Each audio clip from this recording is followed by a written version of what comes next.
Hello everyone, कैसे हैं आप सब? बेटा उम्मीद करती हूँ आप सब बहुत अच्छे होंगे, मस्त होंगे और एकदम स्वस्थ होंगे।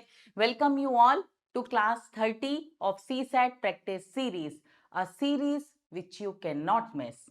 बेटा आज की क्लास का पहला सवाल नंबर सिस्टम का ऐसा सवाल है, इसको आप यहीं पोज करके, वीडियो को यहीं पोज करके खुद से ट्राई करो। अगर आप इस सवाल को खुद से कर पा रहे हो तो आपकी प्रिपरेशन एकदम राइट डायरेक्शन में है। अगर नहीं कर पा रहे हो तो बेटा प्रैक्टिस की जरूरत है। ये सवाल भले ही CSAT में अभी तक नहीं पूछा गया, लेकिन यूपीएससी ने अपने बाकी एग्जाम्स में इस तरीके का सवाल 2 से 3 बार पूछा है। तो हमें क्या दिया है, हमें यहाँ पर ये नंबर्स दिए हैं +-1, +-2, +-3, +-4 और +-5, और हमसे पूछ रहा है कि इनमें से एक बार में अगर हम 2 नंबर्स लेते हैं, उनका प्रोडक्ट करते हैं, तो ऐसे जितने प्रोडक्ट्स पॉसिबल हैं उनका सम क्या होगा। बेटा एग्जाम में ये सवाल देखकर शायद आप समझ भी ना पाओ कि क्या निकालना है, लेकिन अगर प्रैक्टिस करके जाओगे तो ये सवाल आपको एग्जाम में एकदम हलवा लगेगा कि कुछ है ही नहीं। यहाँ पर ध्यान देने वाली बात ये है कि आपको ये कितने नंबर्स दे रहा है। ये आपको दे रहा है 10 नंबर्स, 10 नंबर्स। कौन से 10?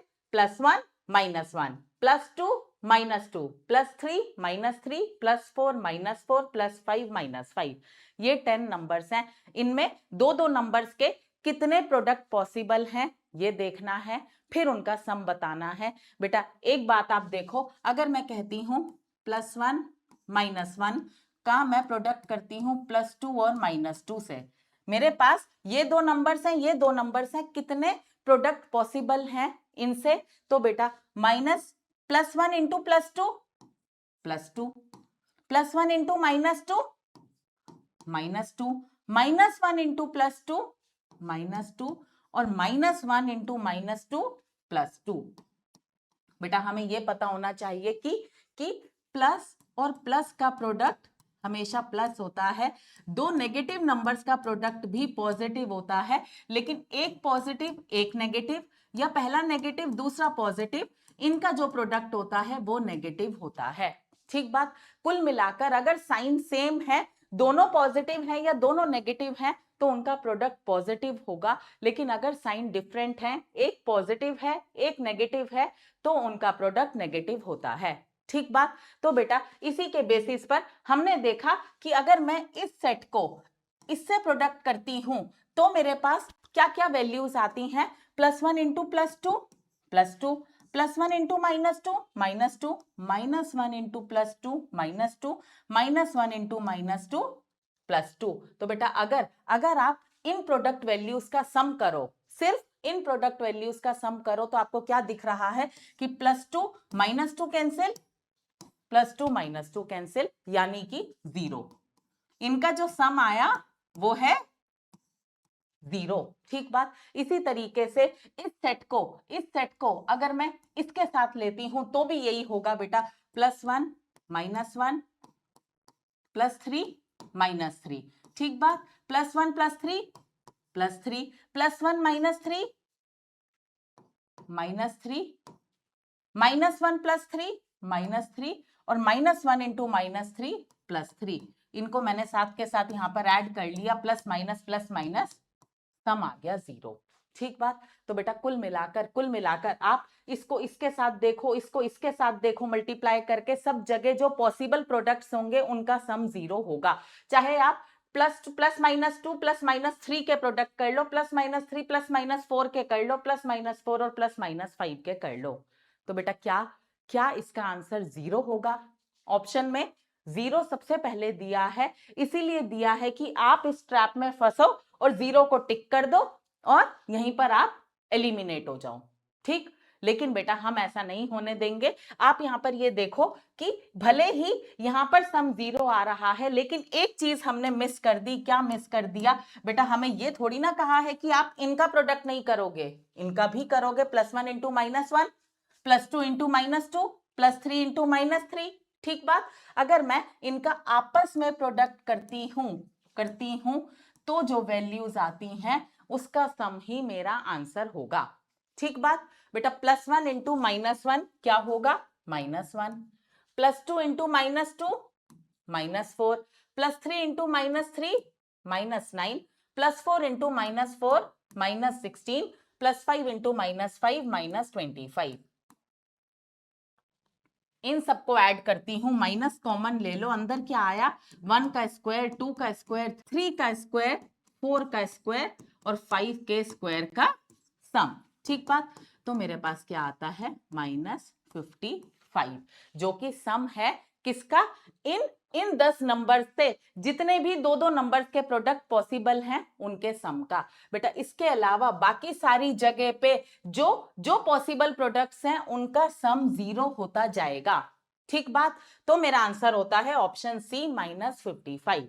तो बेटा इस सवाल में अगर आपको यहां पर +-1 से +-5 तक के नंबर्स दिए हैं, अगर +-50 तक के दे दे तो आप कैसे करोगे? बेटा तो भी हम ऐसे ही करेंगे। हमें एक फॉर्मूला समझ में आ गया, क्या? कि आपस में जो ये नंबर्स कॉम्बिनेशन बनाएंगे उनका सम तो 0 होगा, लेकिन अपने आप से जो बनाएंगे उसका सम जो होगा वो ही हमारा आंसर होगा। तो बेटा यहां पे हमने क्या किया? माइनस अगर बाहर ले लेती हूं तो अंदर 1 से लेकर 5 तक के स्क्वायर्स को ऐड किया। तो अगर यहां पर ये +-1 से लेकर +-50 तक के नंबर्स दे देता है तो क्या करना है? माइनस बाहर लिखना है, अंदर 1 का स्क्वायर +2 का स्क्वायर +3 का स्क्वायर अप टू 50 का स्क्वायर। अभी वाले सवाल में हमने क्या किया? 1 से लेकर 5 तक के स्क्वायर्स का सम किया। बाहर माइनस तो लेना ही है, क्यों लेना है ये हमने देख लिया है। तो बेटा यहां पर जहां पे +-50 तक के नंबर्स देगा तो इस तरीके से करेंगे। और अब हमें फॉर्मूला पता है, पहले n नेचुरल नंबर्स के स्क्वायर्स के सम का फॉर्मूला क्या होता है? n/6 n+1 into 2n+1। ठीक बात है। तो यहां पर n क्या है? n 50 है, क्योंकि फर्स्ट 50 नेचुरल नंबर्स के स्क्वायर्स का सम है।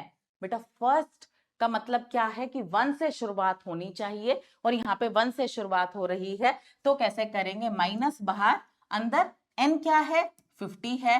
50 अपॉन 6 n/6 इंटू n+1 यानी कि 51 इंटू 2n+1 यानी कि 50 इंटू 2 100, 100+1 101।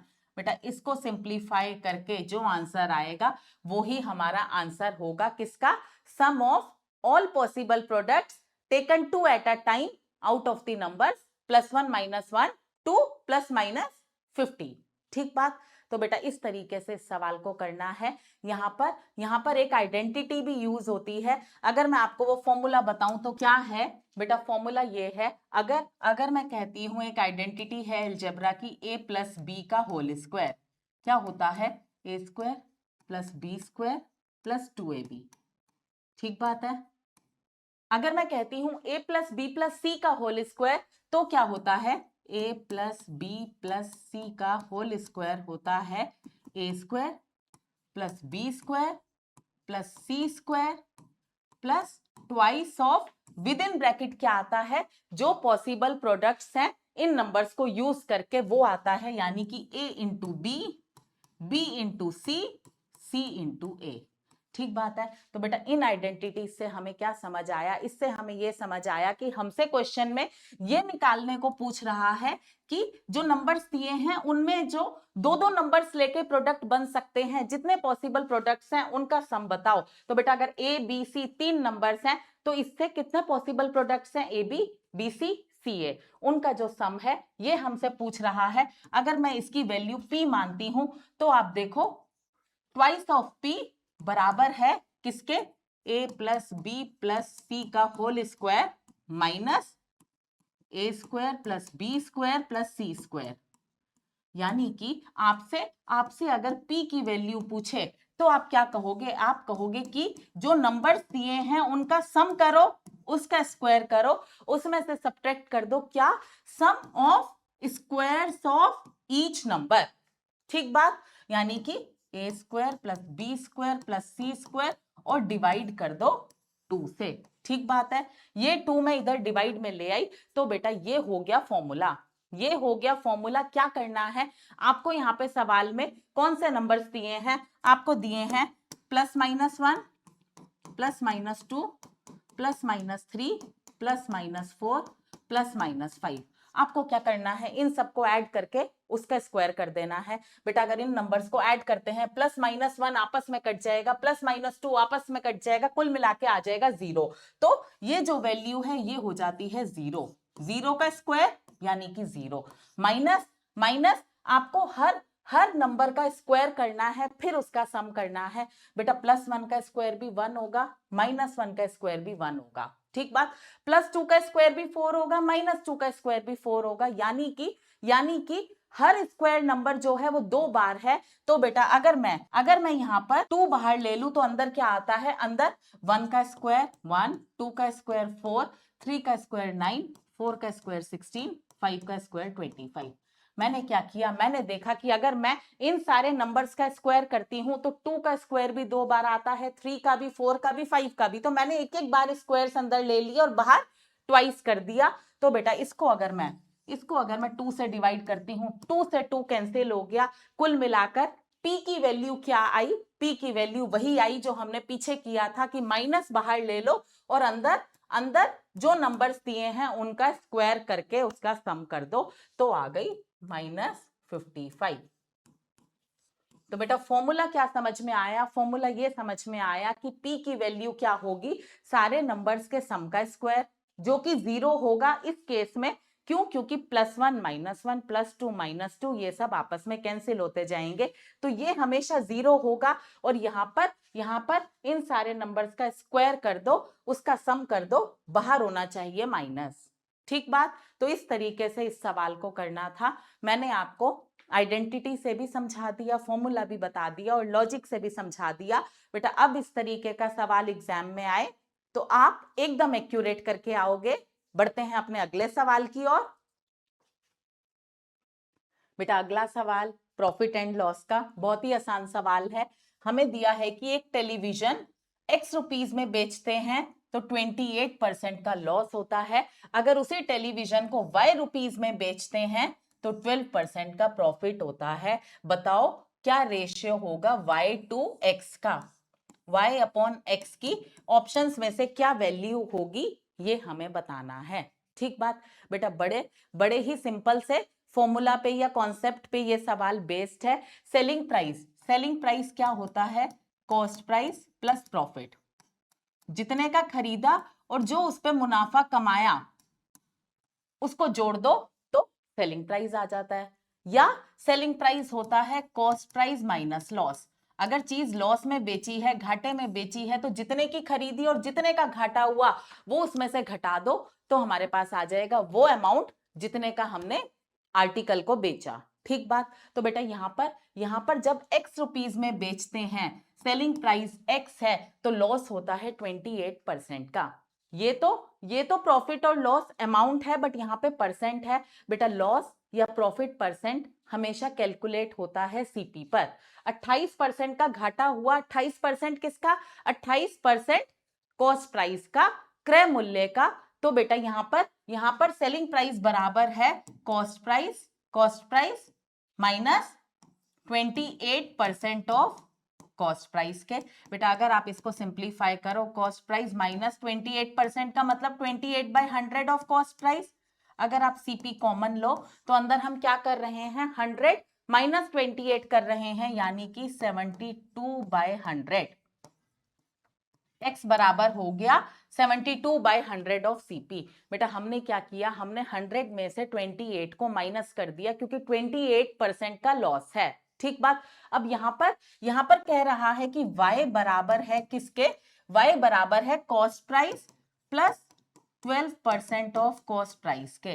बेटा आप इसको इस तरीके से भी समझ सकते हो कि सीपी को आप 100% ऑफ सीपी लिख दो तो कोई दिक्कत नहीं है।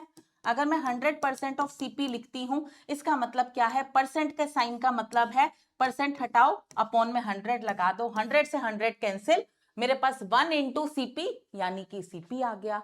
ये इसलिए बताया ताकि आपको ये समझा सकूं कि ये सीपी अपने आप में 100% है, इसमें 12% ऐड कर रहे हैं क्योंकि 12% ऑफ कॉस्ट प्राइस का फायदा हो रहा है, तो बेटा ये हो जाता है 112% ऑफ कॉस्ट प्राइस। ठीक बात है, y की वैल्यू आ गई 112% ऑफ कॉस्ट प्राइस, x की वैल्यू क्या है 72% ऑफ कॉस्ट प्राइस। तो बेटा हमें क्या निकालना है, हमें y बाय x निकालना है। तो y बाय x क्या होगा, y बाय x होगा 112% of CP by 72% of CP।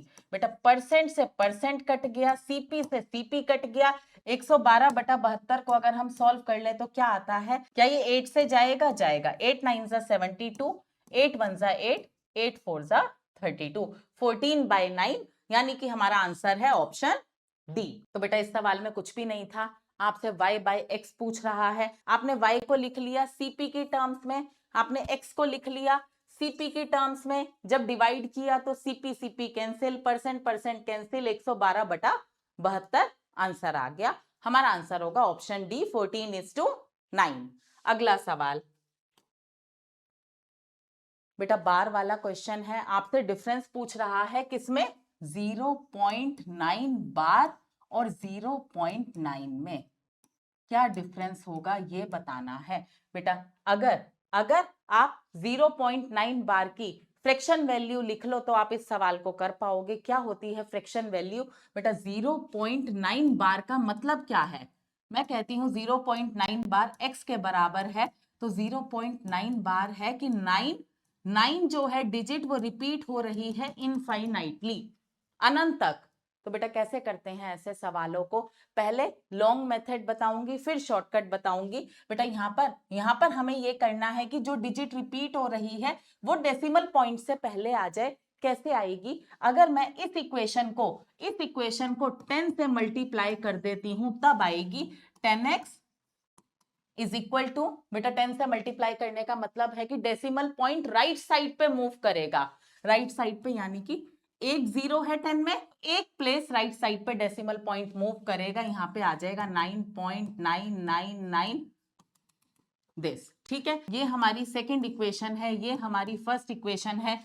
Second minus first करती हूं तो क्या आता है, 10x माइनस x 9x, और बेटा यहाँ पे 9.999, इसमें से मैं माइनस करती हूँ 0.9999। तो बेटा आप ये देखो कि मेरा पीछा छूट गया किससे, ये जो इनफाइनाइटली 9 बढ़ता जा रहा है इससे। कैसे, बेटा 9.9999 कितनी बार है नहीं पता, 0.9999 कितनी बार है नहीं पता, सब्ट्रैक्ट कर रहे हैं, जितनी मर्जी बार हो हर जगह 9 माइनस 9 0 0 0 होता जाएगा, तो इनफाइनाइट 0। ठीक बात, तो कुल मिलाकर 9 माइनस 0 9 हमारा आंसर आ जाएगा। क्या, इनका डिफरेंस, तो बेटा यहाँ पे 9 आ गया, 9x 9 के बराबर है तो x की वैल्यू हो जाती है 9/9 यानी कि 1।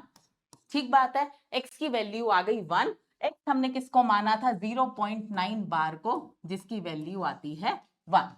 ठीक बात है, तो बेटा कुल मिलाकर इस फॉर्म का अगर नंबर दिया है तो डेसिमल पॉइंट के बाद जो डिजिट है उस पे बार है, एक डिजिट पे बार है, तो इसकी फ्रैक्शन फॉर्म क्या होगी, पहले आप न्यूमरेटर में वो डिजिट लिख लो और डिनोमिनेटर में जितनी डिजिट्स पे बार है उतने 9 लिखो। यहाँ पे एक ही डिजिट पे बार है तो एक 9 आएगा, 9/9 होता है 1।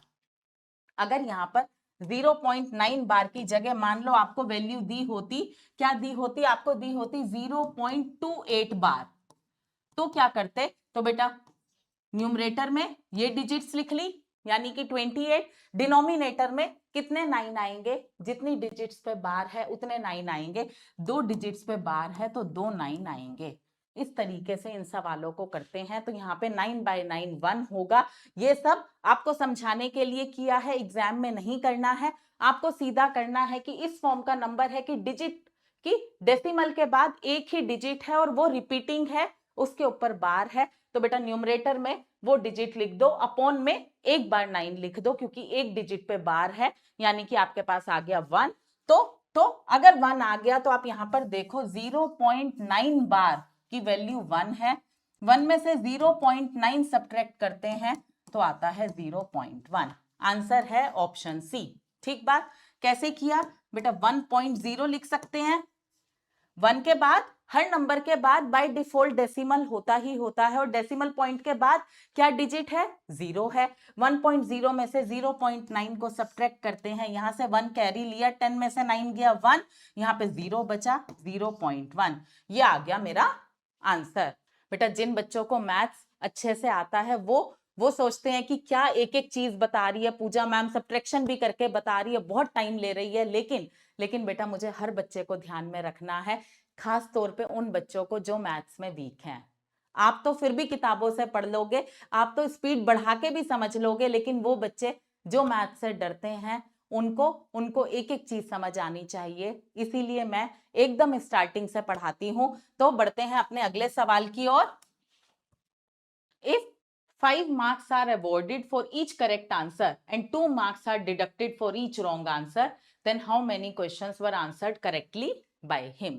बेटा बिल्कुल बिल्कुल आप इसमें अपने आप को फिट कर सकते हो कि आप भी एग्जाम देते हो तो क्या होता है कि आप आके मार्क्स लगाते हो कि मैंने इतने क्वेश्चंस अटेम्प्ट किए, इतने मैंने ठीक किए, जितने ठीक किए उसमें कितने मार्क्स बन रहे हैं, जितने गलत किए उसमें कितने मार्क्स डिडक्ट हो रहे हैं, फिर आप ओवरऑल निकालते हो कि भाई ओवरऑल मेरा इतना स्कोर बनेगा। तो बिल्कुल वैसा ही सवाल है। कैंडिडेट 20 क्वेश्चंस अटेम्प्ट करता है और ओवरऑल मार्क्स लेकर आता है 72, और हमें कह रहे हैं कि हर सही सही उत्तर के लिए 5 नंबर मिलते हैं। बेटा मैं कहती हूं कि 20 क्वेश्चंस में से उसने x क्वेश्चंस करेक्ट किए, तो 20 में से x घटा दो, बाकी जो होंगे वो इनकरेक्ट होंगे। ठीक बात, यानी कि रॉन्ग होंगे। ठीक, इनकरेक्ट से बेटर वर्ड है कि यहाँ पे हम रॉन्ग लिख दे, रॉन्ग होंगे। ठीक, तो बेटा अगर उसने x क्वेश्चंस करेक्ट किए हैं तो उसको कितने मार्क्स मिलेंगे? हर हर सही उत्तर पे 5 नंबर मिलते हैं, तो 5x मिलेंगे। ठीक बात, उसने इतने गलत किए हैं तो कितने मार्क्स कटेंगे? बेटा हर हर गलत गलत उत्तर पर 2 नंबर कटते हैं। तो बेटा यहाँ पे 20 minus x number of questions उसने गलत किए हैं, तो उसमें 2 मल्टीप्लाई कर दिया, तो इतने मार्क्स उसके कटेंगे, 5x मिलेंगे, इतने कटेंगे। तो बेटा कितना ओवरऑल स्कोर बना उसका? ओवरऑल स्कोर बना उसका 72। ठीक बात, तो यहां से आप x की वैल्यू निकाल लो। x क्या है? x वो नंबर ऑफ क्वेश्चंस हैं जो उसने करेक्ट किए हैं, यानी कि जो हमसे सवाल में पूछा गया है। तो बेटा 5x minus 40 plus 2x is equal to 72। ठीक, 5x plus 2x 7x is equal to 72 plus 40 यानी कि 112। x क्या हो जाता है? 112 बाय 7, 7 1 जा 7, 7 6 जा 42, यानी कि 16 सवाल उसने एकदम सही किए हैं। तो बेटा बहुत ही आसान सवाल था। बढ़ते हैं आज की क्लास के आखिरी सवाल की ओर। टाइम स्पीड डिस्टेंस का सवाल है। बेटा थोड़ा सा ये लेंदी है, लेकिन लेंदी में भी डिपेंड करता है कि आप स्मार्टली कर पाते हो या नहीं। यहाँ पर हमें दिया है कि एक कार p मिनट का समय लेती है 350 किलोमीटर तय करने में u किलोमीटर पर आवर की एवरेज स्पीड से, और दूसरी कार q मिनट्स लेती है इतना ही डिस्टेंस, यानी कि 350 किलोमीटर की दूरी तय करने में, और किस एवरेज स्पीड से? v किलोमीटर पर आवर की एवरेज स्पीड से। तो अगर u माइनस वी 5 है और q माइनस पी 140 है, तो u की वैल्यू क्या होगी, ये हमें बताना है। बेटा इस सवाल में 4 वेरिएबल्स हैं, u, v, p, q। हमें चारों की वैल्यूज नहीं पता और हमसे u की वैल्यू पूछ ले रहा है, तो कैसे करेंगे? हम इन हिंट्स को यूज करेंगे। कैसे? बेटा आप एक बात देखो कि u की वैल्यू निकालनी है। अगर मैं v को भी u की टर्म्स में लिख दूं तो मेरा काम आसान हो जाएगा। कैसे लिख पाऊंगी? बेटा मुझे दिया है कि u और v का डिफरेंस है 5, u माइनस वी है 5, इससे मेरे पास आया कि v बराबर है u माइनस 5 के। तो मैं v की वैल्यू u माइनस 5 लिखूंगी, इससे एक वेरिएबल हट गया। ठीक, अब मुझे जो दोनों का टाइम टेकन है p मिनट्स और q मिनट्स, उसका डिफरेंस दिया है 140। तो मैं क्या करूंगी? मैं पहली कार का टाइम टेकन निकालूंगी, दूसरी कार का टाइम टेकन निकालूंगी और उनका डिफरेंस करूंगी और डिफरेंस की ये वैल्यू रख दूंगी। इससे मेरी कैलकुलेशंस बहुत आसान हो जाएंगी। कैसे करेंगे? बेटा सबसे बेसिक फॉर्मूला क्या है? टाइम स्पीड डिस्टेंस का, कि स्पीड बराबर है डिस्टेंस अपॉन टाइम के। इससे मुझे ये समझ में आता है कि टाइम बराबर है डिस्टेंस अपॉन स्पीड के। ठीक बात है, टाइम बराबर है डिस्टेंस अपॉन स्पीड के। तो बेटा पहली जो कार है उसको पी मिनट्स लगते हैं, पी मिनट्स लगते हैं कितना डिस्टेंस ट्रेवल करने में, 350 किलोमीटर। किस स्पीड से ट्रेवल करने में, यू किलोमीटर पर आवर। मेरे पास ये आ गया। बेटा यहाँ पे ध्यान ये देना है कि पी मिनट्स में है, यहाँ पे ये किलोमीटर में है, ये किलोमीटर पर आवर में है, तो हमें पी को भी आवर में कन्वर्ट करना पड़ेगा। तो मिनट्स को आवर में कन्वर्ट करने के लिए हम डिवाइड बाय 60 करते हैं, तो मैंने कर दिया। ये मेरी एक इक्वेशन आ गई। अब मैं सेकंड कार का सिनेरियो देखूं तो सेकंड कार का टाइम टेकन क्या है, क्यू मिनट्स है, यानी कि क्यू बाय 60 आवर है। इसको मैं बराबर करती हूँ डिस्टेंस अपॉन स्पीड के। सेकंड कार ने भी 350 किलोमीटर की दूरी तय करी, और किस स्पीड से करी, v किलोमीटर पर आवर। बेटा लेकिन मैंने v को u की टर्म्स में निकाल लिया कि v है u माइनस 5। किससे निकाला, इस हिंट से निकाला। तो मैं यहाँ पे v लिखने की बजाय लिखूंगी u माइनस 5। क्यों, क्योंकि मुझे क्वेश्चन में कह रहा है कि u की वैल्यू बताओ, तो मैंने यहाँ पे u की टर्म्स में v को लिख दिया। अब बेटा आप एक बात समझो कि अगर आप सेकंड माइनस फर्स्ट करते हो, सेकंड माइनस फर्स्ट करते हो तो क्या आता है, सेकंड माइनस फर्स्ट करने पर आएगा क्या, q बाय 60 माइनस, मैंने ऐसे p कर दिया, दोनों के नीचे 60 है एक साथ लिख दिया, is equal to 350 by u minus 5 minus 350 by u। मेरे पास सिंपल सी एक इक्वेशन आ गई जहां पे तीन वेरिएबल्स हैं, u भी है, q भी है, p भी है। लेकिन बेटा u की तो मुझे वैल्यू निकालनी है और q माइनस p की वैल्यू मुझे 140 दी है, तो यहां तो सीधा सीधा 140 बाई 60 हो गया। ले देकर मेरे पास एक ही वेरिएबल बचा, क्या, u। तो बेटा क्या हम इस इक्वेशन को सॉल्व करके u की वैल्यू निकाल देंगे, बड़ी आसानी से निकाल देंगे। कैसे करेंगे, इसे सिंप्लीफाई कर लो, 750 जा 350, तो यहां पे मेरे पास क्या आया, 1 बाय 150, 1 बाय 150। अब इस इक्वेशन को हम सॉल्व कर लेंगे, कैसे, बेटा क्वाड्रेटिक इक्वेशन बनेगी लेकिन फिर भी बहुत आसानी से होगा। यहाँ पे u माइनस, यहाँ पे u है, यहाँ पे u माइनस 5 आएगा, माइनस u प्लस 5, ये कैंसिल हो गया। अब हम क्रॉस मल्टीप्लाई करेंगे, इसको इधर ले जाएंगे, इसको इधर ले जाएंगे, तो यहाँ पे u square minus 5u is equal to 750, u square minus 5u minus 750 is equal to 0। बेटा इस इक्वेशन में वेरिएबल की हाईएस्ट डिग्री 2 है, तो इन इक्वेशंस को बोलते हैं क्वाड्रेटिक इक्वेशन। इनको सॉल्व करने का क्या तरीका है, बेटा मुझे ऐसे ऐसे दो फैक्टर्स देखने हैं 750 के, जिनको प्लस माइनस करके मेरे पास ये वैल्यू आ जाए।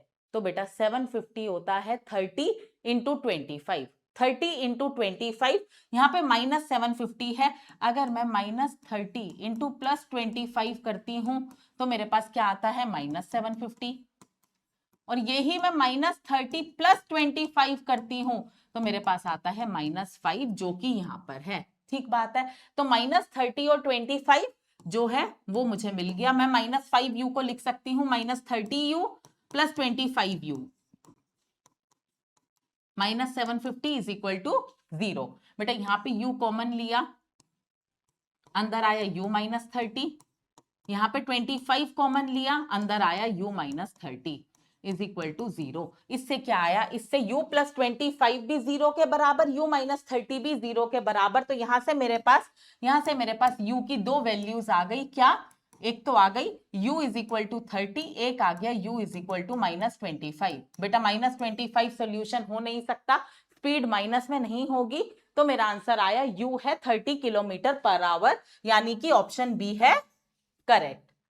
तो बेटा ये सवाल लेंदी जरूर है लेकिन मुश्किल नहीं है। अगर आप थोड़ा सा लॉजिक के साथ करो कि क्या क्या आपको दिया है, आप उसको कैसे यूज करके सिंपल तरीके से चीजों को कर सकते हो, तो बेटा ये जो मेथड है ये सिंपलेस्ट है इस सवाल को करने का। अदरवाइज बहुत और तरीके हैं लेकिन वो बहुत टफ हैं और भी लेंदी हैं।